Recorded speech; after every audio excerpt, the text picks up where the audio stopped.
long ago, and it happened far away. The moral of the story has been lost until today. Although we shouldn't let the past complicate the now, we wrap a stack of artifacts that help us show us how. Whatnot hopes and soggy dreams become who I am today. I'm feeling more alive in more important ways. Lost all ability to think for myself. I put it on the table, then you help yourself. Wow, wow.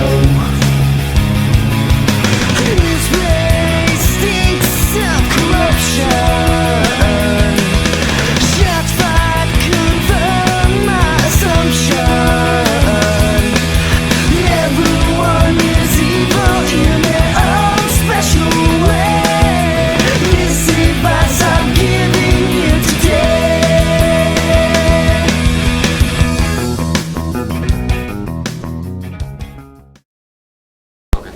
All right, welcome everybody. Good to be back with you today. We are diving back into the Iliad with Iliad Book 7. Miss Leah, take it away. Vaunting a flash in arms, Hector swept through the gates, with his brother Paris keeping pace beside him. Both men bent on combat, on they fight like wind, when the god sends down some welcome blast to sailors desperate for it. Worked to death at the polished oars, beating the heavy seas, their arms slack with labor. So welcome that brace of men appeared to the Trojans, desperate for their captains. Each one killed his man. Paris took Menethesius, one who lived in Arne, a son of King Aretos, lord of the war club, and his lady Philomedusa, with large lovely eyes. Hector slashed Ionis' throat with a sharp spear, ripped him under the helmet's hammered cross. Rim, his legs collapsed in death. Quick in the jolting onset, Lycia's captain, Glaucus, son of Hippolochus, scared Dexia's son, Infonius, just as he leapt behind his fast mares. Remember who Glaucus is? Remember who Glaucus is? Who's Glaucus?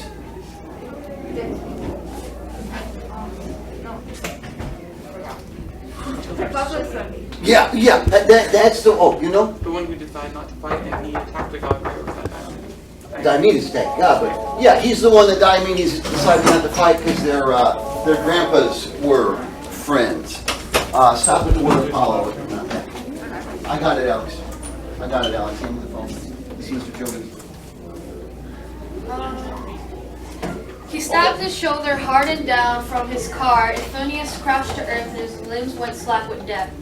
Rampaging Trojans, yes, but as soon as fiery-eyed Athena marked them, killing Argive ranks in this all-out assault, down she rushed from the peaks of Mount Olympus, straight for sacred Troy, with Phoebus Apollo, spotting her from Pergamus heights. The god who sent the victory for the Trojans rose to intercept her as the two came face to face beside the great oak. Lord Apollo, the son of Zeus, led off.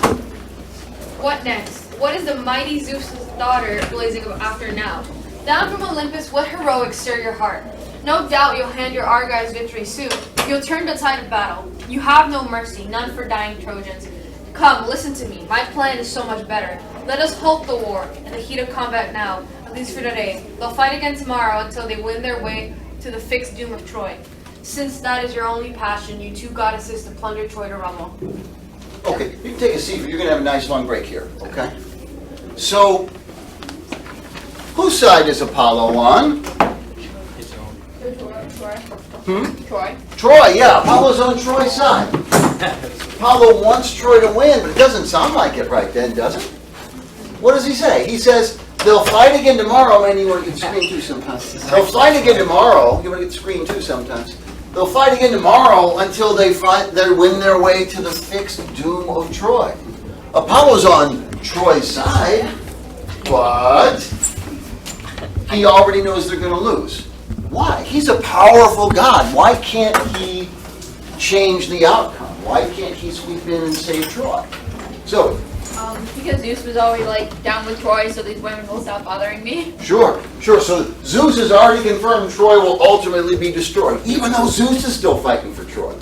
You know he's going to switch teams one of these days, right? Troy will fall because it is Because it is the fate of Troy to fall. And fate, oh, what can I do for you? Like, you know how you said that you have to do the S? No, I can't think of. I can't help Right, you have think to of do other like than the Troy, each like the of the actual Yes, person Troy. paragraph for each. I can't read the right one where it Okay. said the destruction of Troy. Okay, thank you. Fate is the most powerful force in the mind of the Greeks. So we're going to take a minute here, a couple minutes to explore the ancient Greek concept of fate. If you're watching this on YouTube, what I want you to do, if you haven't already, is watch the video that came before this in the playlist. Okay, stop for a moment. Okay. Fate is the most powerful force in the mind of an ancient Greek. Fate controlled by these three beings, the Fates. Even the gods are considered subject to fate. There's one ancient Greek school of thought that says Zeus is the only one who's ever beaten fate. And he did it exactly once, and that's why he has the right to rule as the king of the gods. But even he wouldn't be able to pull it off again. One thing to notice, and we've bumped into this a few times, when I talk about different schools of thought or different versions of myths in ancient Greece, remember that these myths were developed in an oral culture. They were developed and grew in an illiterate culture during the Dark Ages. And when that happens, you're going to have a lot of variation in the way the stories are told, because there's not going to be a single central written version of the story. So they're going to tell the story a little different in Leah's village than they do in Iliad's village, than they do in Matthew's or Riyadh's. You're going to have a ton of diversity in Greek religious thought.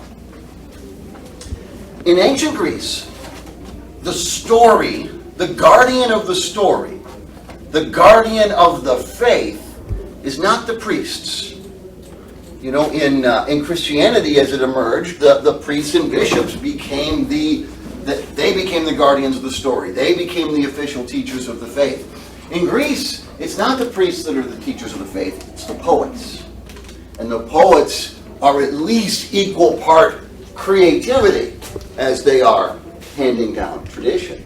And that's why you end up with so many contradictory versions of the stories. So you'll turn to one source and Zeus will be treated as if he is the master of fate. And many other sources, no, Zeus is stuck just like the rest of us, having to do what the fates decree. What nobody doubts, at least until the philosophers pop up, what nobody doubts is that maybe Zeus can control his own fate, but you can't, and I can't. That's what's for sure.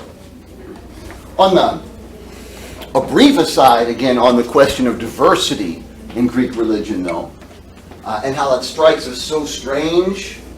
You know, Hesiod calls Aphrodite the daughter of, she rises from the severed body part of Uranos and all that. Can all football players please report to the gym for your football photos? All football players please report to the gym for your football photos. And Homer presents her as a daughter of Zeus, and these sort of contradictions and diversities.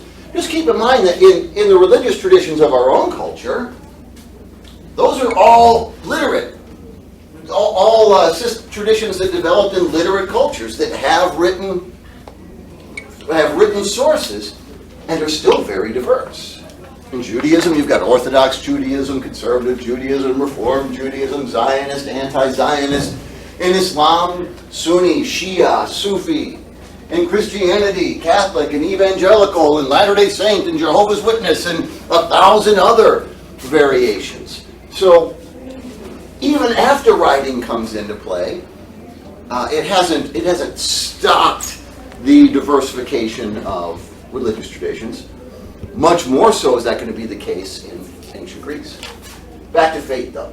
Here they are, these lovely old women, the Morai, the Fates, and you can see where you are on that. Jade, where are you? Bottom. On the bottom, getting your face stepped, like everything but your face stepped on. Yeah. You are totally at the will and whim of the fates. You don't control your destiny. It's mapped out for you. And to try to resist it gets you in a lot of trouble. Who knows the story of Oedipus? Do you remember the story of Oedipus? Matthew, tell us the story of Oedipus, loud and proud so we can hear you. So the king of, was it Corinth? Wasn't there something like that? Oh no, just a king somewhere. Had a prophecy that his son would kill him when he became older. So in an attempt to keep his son from killing him, he sent his son away to be killed, but then his son actually didn't get killed because the farmer supposed to kill him left him in the mountains. And then another king found him, and this other king rose him, or like helped it, raised him. And from that, he then became like a mighty warrior or whatever, and he was then traveling on the road for some reason. Like, what was the specific reason? Or are you not? Doesn't matter. I didn't mean for you to recite the entire poem, but you're doing such a good job, I don't want to interrupt you. Continue. So then he's traveling on the road and he meets a man in a big procession, like a rich procession. So they cut him off and now road rage pretty much. He murders them all. And he goes, except for one man who ends up becoming older later on. Then he keeps going. That's how time works. I'm trying to say this. I'm like coming out on memory. So after he kills him, he then goes to that kingdom and he meets with the, I forget the name of it. ... Fine, so he meets the riddle beast, I forget what it's called. ... Yeah, and then he goes into the city and he ends up being the city for a while and he marries the queen of the city. And then with the queen he has a bunch of children. Was it like 5 or 6, whatever? So yeah, he had children and he then later found out from the old guy, he found out by hearing of his prophecy, because he was the child, that the guy that he murdered on the road was his father, and the queen that he married was married. Oh, this is that. Big reveal. Yep, the queen was married to the man that he killed, the king of the city, his dad. Said that he then married later on. Wow, you said that the least interesting way possible. His wife was his mother. The prophecy there was that he would kill his father and marry his mother. And he said, I'm not going to let that happen. I mean, Matthew did a great job. There's more details than we needed at the moment. But in his attempt to defy fate, because who wouldn't want to defy that fate? You find out that's your destiny, you want to make some changes, don't you? Too bad, because the fates are in control. So in trying to resist it was how he did the things that made it happen. And so, so Oedipus killed his father, married his mother in an attempt to defy fate. Fate is in the Iliad from the very beginning. Remember the first line of the Iliad. Rage, gotta sing the rage of Peleus' son Achilles, murderous, doomed. Page 1, Homer tells you, this is not going to work out well for our hero. Why? The fates have decided, before Achilles was ever born, exactly what his life would be and exactly how and when it would end. They decided the same for Paschalis and for Spencer. Remember the wedding? And Eris, the goddess of discord, didn't get the invitation, so she threw the apple and it caused all this. Yeah, that was the wedding of Peleus and Thetis. That was the wedding of Achilles' parents where that all happened. So that's the kind of introduction to the world that Achilles got. Those are the circumstances. And that's a very bad omen. A very bad omen. Thetis, the goddess, she knows Achilles' destiny, and she wants to change it. Everything we talked about in the prelude to the Iliad, when it came to Achilles, all of that can be interpreted as Mama Thetis' attempt to beat fate. That's why she gets Achilles, she sends him off to Pylos, and or wherever she sends him off to, and he dresses like a girl and goes into hiding and all that stuff. She's trying to save him from his fate.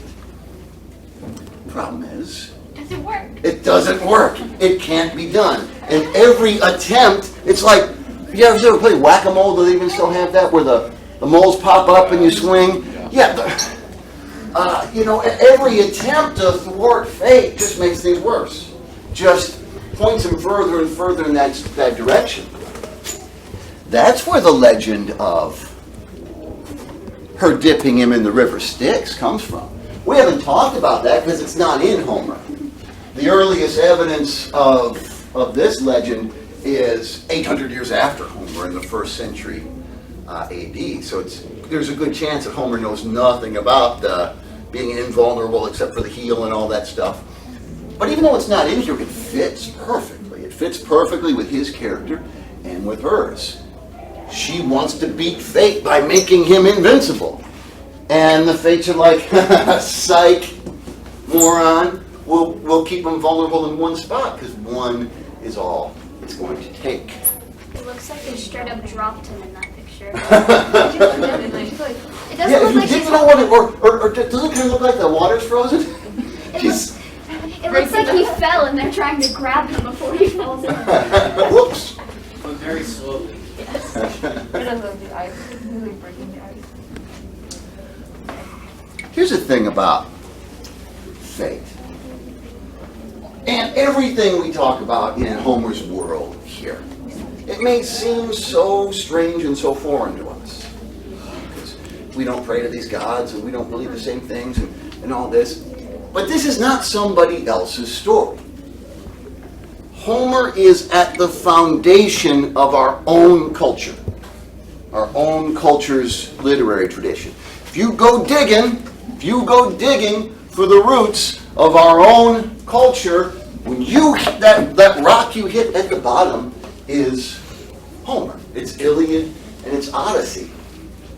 And we're not so free from these concepts as we like to think we are. Fate now either gets called, there are people that are fatalists from a religious perspective, and they'll call it predestination, especially if they're of the school of thought of John Calvin. There are fatalists of the scientific persuasion, biological determinism, that we can't control what happens from the moment the universe was created, everything, or came into being, everything was going to happen exactly as it is. We're not free of the fates. We're not free of Homer. We're never free of Homer. Hubris is the greatest crime against the gods that a human can commit. Hubris is to believe I am greater than I truly am. To believe that I do not owe the gods or the fates anything. And perhaps the greatest act of hubris is to try to change fate. When you stand up and say, I'm my own person, I'm going to do it my way, ain't no fate's going to tell me, ain't no oracle going to tell me, that's when you're asking for the divine middle fingers to come raining down on you. And they will. Have we heard the myth of Icarus? What happens with Icarus? He makes his wings of wax. He flies too close to the sun and the wax melts and down he falls. And the moral of the story is mortal men have no business, in this case flying, but fly too close to the sun is a metaphor for trying to accomplish things that are greater than our abilities. There's a parallel myth in the Hebrew tradition. That's the myth of the Tower of Babel. Do we know that story? We're going to build a tower that reaches into heavens. And Elohim is like, no, you're not. And down comes the tower, and human language is garbled, and so now we can't communicate freely. Not even a myth, but the Titanic, when they were like, yes, we're not going to add enough lifeboats because we want it to be pretty. Not even God can sink this ship, and what do you know? Yeah. So when you hear someone say something like, oh, I'm going to ace this test, does it give you a little chill, like, dude, don't do that, don't do that. Thanks, Homer. Who planted that in our mindset? We know that there's no causal connection between what I say and my performance on the test or anything else like that. But the concept of jinxing yourself, don't jinx yourself. Talk about how good things are going to go. Manny would never fall asleep in my class because I'm such an interesting teacher. And like, oh, don't jinx yourself. That's hubris. That's hubris. Why does it bother us so much? Homer, the Greeks that are the foundation of our culture. So when Agamemnon shot that deer, he said Artemis herself couldn't have done any better. And that's before the Iliad. This was in the prelude stuff. That was hubris, a huge act of hubris. And the gods don't take kindly to hubris. What did Artemis make him do? Kill his daughter. Yeah. He took her favorite deer. Yeah, he took her favorite deer and he made this comment about her. I guess he didn't literally make the comment, up yours, Artemis, but he said Artemis herself couldn't have done better. She's not putting up with that. Hubris. This is Nemesis. Wouldn't you like to wake up in the middle of the night and see her standing there? She's a divine being who lives to come after you when you commit hubris. When you think you are greater than you are. Isn't she one of Nix's children? Mm-hmm. Yeah, remember when we were doing Hessie, we're like, Nix, quit having babies, please. All your children are like, and she gave birth to hemorrhoids and migraines and paper cuts. And like, stop having kids. All right? Well, this is one of them. She's the one who's coming after you when you commit hubris. No. Zeus giving Thetis to Peleus in the first place is an attempt for him to beat fate, because it's destined she'd give birth to a son greater than his father. And so Zeus is like, oh, okay, all right, I'll beat this prophecy. I don't want anyone overthrowing me like I overthrew his dad and he overthrew his dad. So I'll marry you off to this just mortal dude, great warrior, kind of rapey, named Peleus. Of course it backfires. Now Zeus, so when it backfires, it doesn't really impact him. But what's Zeus's favorite city in the whole world? Troy. Oh, he loves the Trojans. Well, he's going to lose them all. He's going to lose them all, and the dominoes leading to that started with this act of hubris. Zeus himself can commit hubris when he tries to defy fate, who's the real boss. So what do you think? Do we inherit our destiny, or do we make it? A little bit of both. A little bit of both. Say more. Like, there are circumstances outside of your control, but you choose your own choices. For the assignment 6 or the book 6 that we had to do, talking about Helen, where she's blaming the gods. Like, yeah, the gods' choices weren't her fault, but she still was the one who made the choice, like, to not stay with her husband and to go with him and do all that. So that's her fault. You feel like she could have done otherwise. And from then you feel like I can do otherwise too when I make my choices. Well, unless it's for like studying for a test, but yeah. Sure. Other thoughts on this? Anyone more like, nope, we play the hand we're dealt? Riyadh, is yours more of a fatalist, more of a determinist? Yeah, no. Okay, so you just can't help it? You were always gonna wear a blue mask and a hooded sweatshirt and always be sitting here in this chair today no matter what? It's just, there's a strong scientific argument for that too that can be made. I don't like it, but it doesn't make it untrue for determinism. Oh yeah, so you break everything down. What's it break down to? It breaks down to atoms, which break down to subatomic particles. And I'm not a physicist by any means, but two subatomic particles collide. What controls their reaction? Forces of nature. The forces of nature, the laws of physics. Two subatomic particles come in contact. They don't decide how they're going to behave. They behave with whatever options the laws of physics lays out to them. And that's true of two particles coming in contact. It's going to be true of 3. It's going to be true of 4. It's going to be true of 5. Scientific determinists would say, well, at what point do you stack up enough subatomic particles, because that's all there is, At what point do they start making decisions? At what point do they have the power to defy the laws of physics, which is what making a decision would be? So if willing, free will is anything other than an illusion, it's a type of telepathy, it's a type of mind over matter. And are we really willing to argue that that's how the world is? Against that is the strong subjective experience of, but I make choices every day, right? I have, no, you can't have any, but I have both spearmint and polarized gum, and I decided at this moment I'll have spearmint. I didn't have to do that. My hand wasn't forced. I know I made the choice. I was there when I did it. And determinists would say, it's just an illusion. It's just an illusion. It feels like that, yeah, but, it feels like this desk is solid when really there's no such thing as solid, because all matter is mostly empty space. So our senses can and do deceive us all the time. I don't have an answer to it. I really, really, really, really, really want free will to be real, but, I really, really, really, really want to marry Natalie Portman. It's not going to happen. It's not going to happen. Okay, what else I want to say about this? What consequences could you imagine in a society, or what consequences do you imagine that a firm belief in fate would have on a society? Matthew?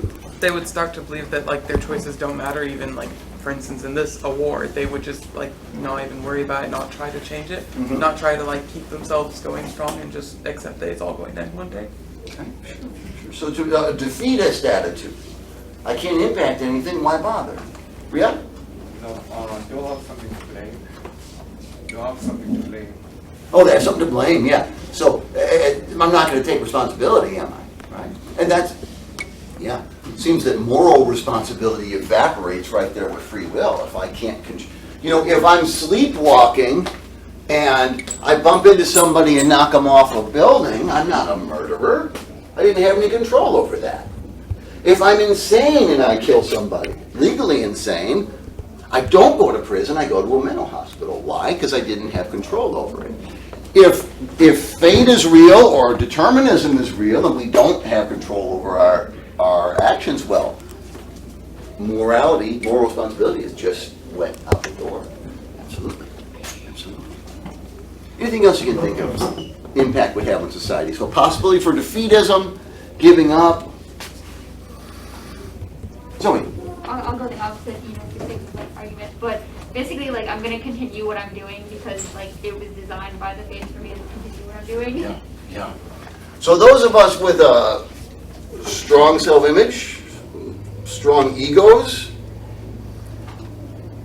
we're already usually tempted to confuse our own will with the will of the gods anyway, or with destiny. Isn't it strange how some great power out there always wants the same things I do? In a fatalistic society like Greece, and Rome is right on their coattails with this, there is plenty of room for megalomaniacs. Men stepping forward who either say, don't tell me I can't defeat fate, just watch me. Or who can say, I am the chosen one, I and I alone. Either way, that throws a door wide open to tyranny and dictatorship. It also, I feel, goes a long way to explain the ancient Greek fascination with honor and glory and a name that lives on after I'm dead. People are choosing that over staying alive. Achilles' choice. Achilles chose to be remembered by us rather than to live.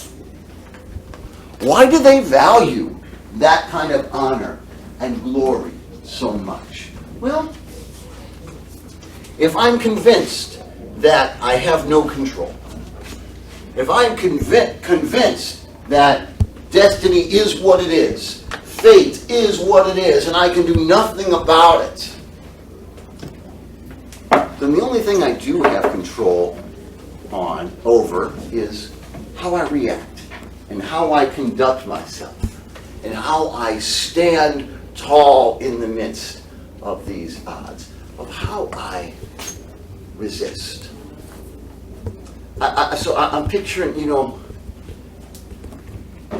picture like some horrible scenario. So the Greeks have captured a bunch of Trojans, and they're shackled, and they're beheading them one by one. Or it could be Trojans and Greeks. Okay, this is not a scene from the Iliad. This is just a for instance.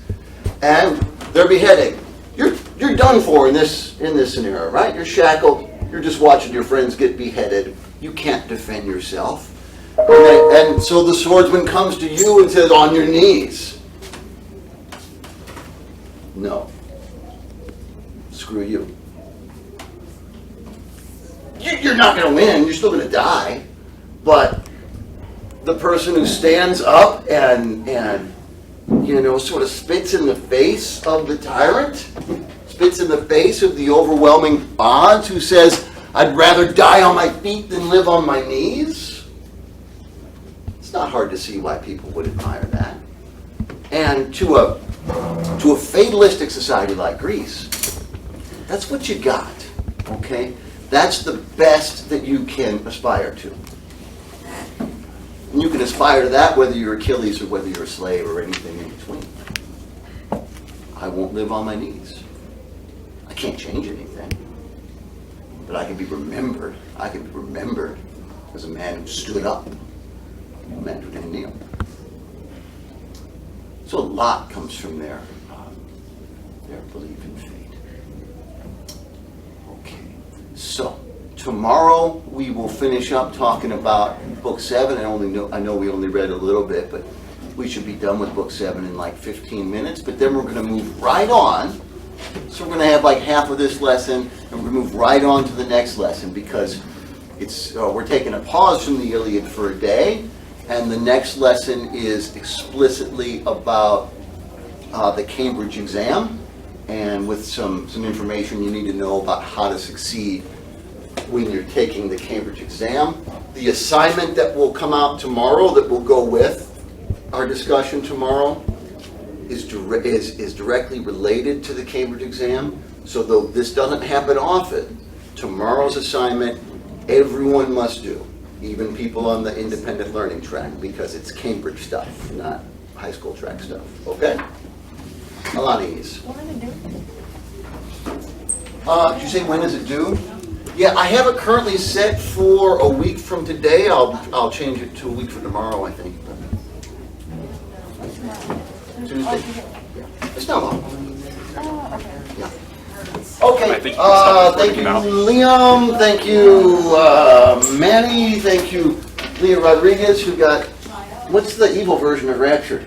She just sort of sucked down, I guess. The earth swallowed her up. The end. Liam, Hey folks, in the interest moving forward in time, we're just going to take a quick fast forward through what happens in the rest of Book 7. I hope you'll consider reading it on your own. It's actually one of the more fun books, as I hope you're reading the entire Iliad on your own, or you're reading some of it, I hope. Just real quick, when we left off, Athena and Apollo were hot and lazy, and they said, let's stop the battle for the day because it's too hot and we're too tired. They don't want to end the war, but they do want to be finished for the day. So they come up with an idea, and Athena actually goes down behind the Trojan lines, even though she supports the Achaeans, and she either possesses or at least inspires Helenus, who is a son of Priam and therefore a brother of Hector and Paris, and inspires Helenus to have the idea, hey, let's both sides stop fighting and let's make a sport day out of it. Let's have two warriors fight one-on-one. There's no truce this time. It's just a ceasefire for the day to let the two greatest warriors fight it out. And Hector is all over this because Hector's the greatest warrior that Troy has, and he's just made his decision, as you read in Book 6, no, I'm going to stick this fighting out. Problem is, over on the Achaean side, nobody wants to stand up to Hector because he's such a great fighter. So Menelaus is trying to rouse the troops, And you know how they rouse the troops in the Iliad. He rouses them by insulting them, calling them cowards. In fact, if we had more time, we would reflect on one line. Here is Menelaus trying to get the troops psyched up. He says, "Oh no, your threats, your bluster. Women, not men of Achaia. What disgrace it will be. Shame, cringing shame, if not one Danaan now steps up to battle Hector." And so we shouldn't be surprised at this point that there's a lot of underlying and sometimes right there on the surface misogyny in ancient Greek thought, and here's one example of it. Menelaus wants to shame them, so he says, "You're acting like a bunch of girls." What do you think about that, Maria? He sucks. Maria says, "He sucks." Meta blub blub sucks is Maria's official stance on that. So he says, "I'll do it. No, but none of you have the guts. Well, I'll stand up. I'll do it since you're all just a bunch of chicks." What's up? Oh.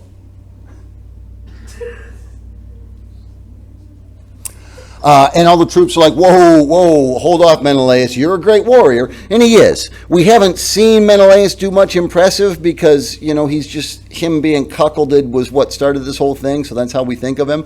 We'll get glimpses of him a little later in action, and he is a great warrior, but he's no Hector. So he backs down, and 9 Achaean fighters step forward. Now you've got too many volunteers, where a minute ago you had none. So what they do is they do something called casting lots.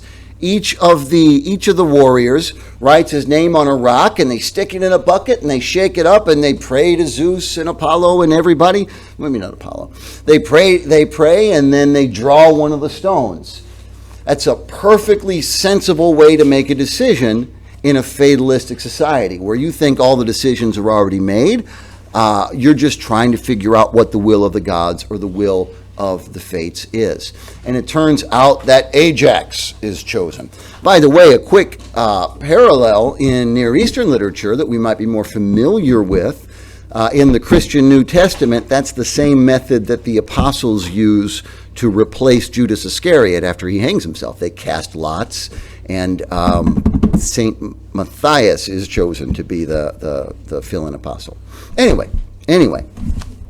They choose Ajax. The Achaeans choose Ajax, massive Ajax, Telamonian Ajax, which means son of Telamon. And he is huge. He's a giant, not like 90 feet tall, but he is a massive man. And he's the most powerful warrior they have and the best warrior after Achilles. Hector and Ajax go at it for quite some time, and turns out they're evenly matched. Ajax is the stronger one. Hector's the more skilled fighter, and that clash of skill versus raw power winds up in a tie. They end up shaking hands, swapping armor, and saying, "Forever now we will be friends," Ajax and Hector. They're still fighting for opposite sides, but they respect each other as men and soldiers enough to say, "I'll never fight you again, and you never fight me again." I don't know if it'll last. Well, I do know if it'll last, and you'll find out. But that's how that ends. I just want to read the very last lines in the book. So after this long day of watching the combat between Hector and Ajax, then all that night the long-haired Achaeans feasted as Trojans and Trojan allies took their meal in Troy. Yes, but all night long the master strategist Zeus plotted fresh disaster for both opposing armies, his thunder-striking terror and blanching panic swept across the ranks. They flung wine for their cups and wet the earth, and no fighter would dare drink until he'd poured an offering out to the overwhelming son of Kronos. Then down they lay at last and took the gift of sleep. So Zeus is up there, he's watching, and he's just trying to figure out new disasters, new ways to screw over both sides. Are Maria and Spencer, are you trying to pluck my beard? Is that what you're doing?